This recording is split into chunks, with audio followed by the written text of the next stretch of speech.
బుద్ధి తక్కువయ్యి మోదీ దిగిపోవాలని కోరుకున్నాం. దయచేసి మళ్ళీ మోదీనే ప్రధానమంత్రిని చెయ్యండి. ఏందో నాకు అర్థమైతలేదు ఇంటెన్షన్. మరి యోగి ఆదిత్యనాథ్ కరెక్ట్ అయిన వ్యక్తనా, లేకపోతే అంత దుర్మార్గుడనా, లేకపోతే అంత కఠినంగా పాలిస్తాడనా, లేకపోతే మతాల మధ్యలో చిచ్చులు పెడతాడనా, లేకపోతే యువతను పట్టించుకోవడనా? ఈ మాటలకు అర్థం ఏంటి అసలు? నమస్తే, వెల్కమ్ టు టుడే 18 న్యూస్. నేను కల్పన.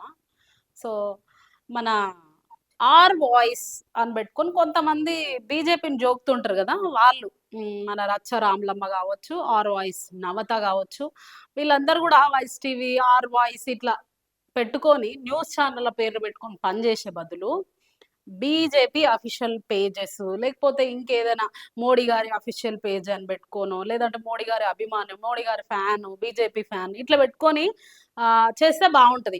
అసలు ఆర్ వాయిస్ నవత గురించి ఇప్పుడు ఎందుకు మాట్లాడుతుంది కల్పన అని అనుకుంటున్నారేమో. ఒక చిన్న వీడియో క్లిప్ విన్న తర్వాత మళ్ళీ మాట్లాడుకుందాం, చూడండి. గనక యోగి ఆదిత్యనాథే ప్రధానమంత్రి అయితే 6 నెలలు తిరగకుండా రాసి పెట్టుకోండి. ఇప్పుడు ఉద్యమం చేస్తున్న ఈ బొద్దింకలు, మోదీ వ్యతిరేకులు, వీళ్ళకి బొద్దింకలు కలలోంచి తలలోంచి ఓతలేనట్టున్నాయి. ఇంకా బొద్దింకలు కాక్రోచ్ సిజేపీ ప్రొటెస్టులో ఎప్పుడైతే ధర్మేందర్ ప్రధాన్ రాజీనామా చేసిండు, అయిపోయింది. మళ్ళీ అక్కడ ధర్నా ఆగిపోయింది. వాళ్ళ డిమాండ్స్ కేంద్ర ప్రభుత్వం ఒప్పుకున్నారు. అయినప్పటికీ బొద్దింకలు వీళ్ళ తలలో నుంచి, వీళ్ళ కళ్ళల్లోంచి పోతలేనట్టున్నాయి. అంతగానం ఉన్నట్టున్నాయి వీళ్ళ మైండ్లో బొద్దింకలు. సో బొద్దింకలు పెట్టిన తిప్పలు అనుకుంటా, ఆ తిప్పలకి ఈమెకి చిప్పు దొబ్బింది.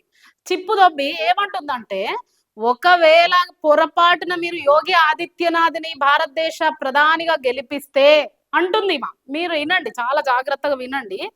మళ్ళీ ఒకసారి నేను రిపీట్ చేస్తున్నా, చూడండి, మళ్ళీ చాలా జాగ్రత్తగా వినండి.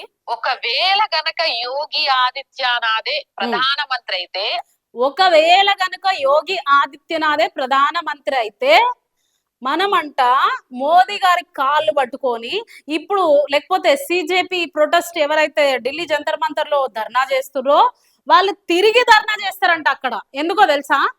మోడీ గారే మాకు ప్రధాని కావాలి, మోడీ గారే మాకు ప్రధాని కావాలి, యోగి ఆదిత్యనాథ్ వద్దు. యోగి అంత దుర్మార్గుడా యోగి ఆదిత్యనాథ్? అసలు ఏమనుకోవాలి ఈ మాటలో మీరే ఆలోచించండి. ఒకవేళ పొరపాటునంట, చాలా మంది అంటారు మోడీ తర్వాత ప్రధాని అయ్యేది యోగి అనో లేకపోతే ఇంకెవరెవరో పేర్లు తీస్తున్నారు కదా, ఈమెమంటుందంటే డైరెక్ట్ గా అంటుంది. ఏమని అంటుందంటే, పొరపాటున యోగి ఆదిత్యనాథ్ గిన భారతదేశ ప్రధాని అయితే 6 నెలలకే పోయి ఢిల్లీ జంతర్ మంతర్లో కూర్చుంటామంట. అంటే అంత దౌర్భాగ్యంగా ఆయన పరిపాలిస్తాడని అర్థమా? లేదంటే మీరే అర్థం చేసుకోండి ఆమె మాటల్లో. ఇంకా ఎన్నుండి చూడండి.